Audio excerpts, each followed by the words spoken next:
ಇನ್ನೊಂದು ಅದು ಕೂಡ ಅವರ ಕಶ್ಯಪ್ ಸರ್ ಹೇಳಿದಾಗೆ ಒಂದಷ್ಟನ್ನ ಏನು ಇವರು ರೆಕಮೆಂಡ್ ಮಾಡಿದ್ರು ವಿಡ್ರಾ ಮಾಡ್ಕೊಳ್ಳೋಕ್ಕೆ. ಕೆಲವು ಪ್ರಕರಣಗಳನ್ನ ಈ ಕಾಂಗ್ರೆಸ್ ಸರ್ಕಾರ ಎಸ್ಪೆಷಲಿ ಏನು ಪ್ರಪೋಸಲ್ ಕೊಟ್ಟು ಕೆಲವನ್ನ ರಿಜೆಕ್ಟ್ ಮಾಡಿದೆ. ಕಾರಣ ಏನಪ್ಪ ಅಂದರೆ, ನೀವು ಎಲ್ಲ ಪ್ರಕರಣ ಯಾವುದೋ ಕರೆಕ್ಟು, ಯಾವುದೋ ಒಂದು ಕಾವೇರಿ ವಿಷಯಕ್ಕೆ ಹೋರಾಟ ಮಾಡಿರ್ತೀವಿ, ಇನ್ನೊಂದು ಯಾವುದೋ ಮಹದಾಯಿ ವಿಚಾರ ಹೋರಾಟ ಮಾಡಿರ್ತೀವಿ, ಯಾವುದೋ ಕನ್ನಡ ಪರ ಹೋರಾಟ ಮಾಡಿರ್ತೀವಿ, ಎಸ್ ಕರೆಕ್ಟ್ ಅಫ್ಕೋರ್ಸ್. ಆದರೆ ಕೆಲವು ಪ್ರಕರಣಗಳನ್ನ ಈ ಮಧ್ಯದಲ್ಲಿ ತೂರಿಸುವ ಪ್ರಯತ್ನವನ್ನು ಕಾಂಗ್ರೆಸ್ ಸರ್ಕಾರ ಮಾಡುತ್ತೆ. ಕ್ರಿಮಿನಲ್ ಇಂಟಿಮಿಡಿಯೇಷನ್ ಅದನ್ನ ರಿಜೆಕ್ಟ್ ಮಾಡಿದೆ, ಅದ್ರಲ್ಲಿ ಏನು ಡೌಟೇ ಇಲ್ಲ. ನಾವಿಲ್ಲಿ ಹೇಳ್ತಿರ್ತಕ್ಕಂಥದ್ದು ಏನಪ್ಪ ಅಂತಂದರೆ, ಎಸ್ ಈ ಒಂದು ಇನ್ಸಿಡೆಂಟಲ್ಲಿ ನಾವು ಇದನ್ನೇ ಇನ್ಸಿಡೆಂಟ್ ಆಗಿ ತೊಗೊಂಡ್ರೆ ಮೇಡಮ್, ಆ ಇಂದಿನ ರಾತ್ರಿ ಆಗಿರ್ತಕ್ಕಂಥ ಘಟನೆಯೂ ತಪ್ಪು.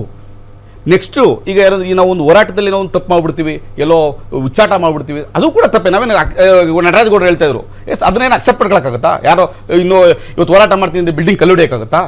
ಹೋರಾಟ ಮಾಡ್ತೀವಿ ಅಂತ ಯಾವುದೋ ಬಸ್ಗೆ ಬೆಂಕಿ ಹಚ್ಚಿದ್ರೆ ಒಪ್ಕೊಳಕ್ಕಾಗತ್ತಾ? ಅದು ಆಕ್ಷನ್ ಆಗಲಿ, ಅದು ನಾವೇನು ಅಕ್ಸೆಪ್ಟ್ ಮಾಡ್ಕೋತಾ ಇಲ್ಲ. ಆದರೆ ನೀವು at the same time law and order failure ಅಂತ ಒಪ್ಕೊಳ್ಳಿ. ನೀವು ಸರ್ಕಾರದ ಲಾ ಅಂಡ್ ಆರ್ಡರ್ ಫೇಲ್ಯೂರ್ ಆಗಿದ್ದೀರಿ. ನೀವೇ ಅಲ್ಲಿ ಯಾರು ಉಚ್ಚಾಟ ಆಡ್ತಾರೆ ಅಂದ್ರೆ ಅದು ನಿಮ್ಮ ಸರ್ಕಾರದ ವೈಫಲ್ಯ, ನೀವೇ ಜವಾಬ್ದಾರಿ. Unfit to the home minister. ಒಂದಾದ್ರೂ ಇನ್ಸಿಡೆಂಟ್ ನಡೀತಾನೆ ಇದೆ. ಇಲ್ಲಿ ಹೋಮ್ ಮಿನಿಸ್ಟರ್ ಮೇಲೆ ಒಂದಾದ್ಮೇಲೆ ಯಾವ್ದಾದ್ರು ಪ್ರೂವ್ ಮಾಡ್ತಾ ಇದಾರ? ಪ್ರತಿ ಸರಿ ಫೇಲ್ಯೂರ್ ಆಗಿದ್ದಾರೆ.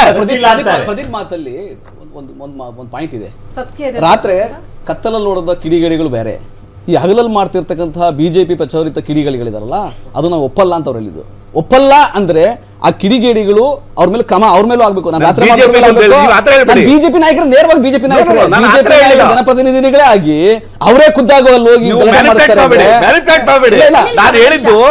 ಬಿಲ್ಡಿಂಗ್ ಕಲ್ಲೋಡಿದ್ರೆ ಬಸ್ಗೆ ಬೆಂಕಿ ಹಚ್ಚಿದ್ರೆ ಕತ್ತಲಲ್ಲಿ ನೋಡಿದ ಕಿಡಿಗೇಡಿಗಳು ಬೇರೆ ರೀ, ಅಗ್ಲಲ್ಲಿ ಮಾಡ್ತಾರೆ ಕಿಡಿಗೇಡಿಗಳು.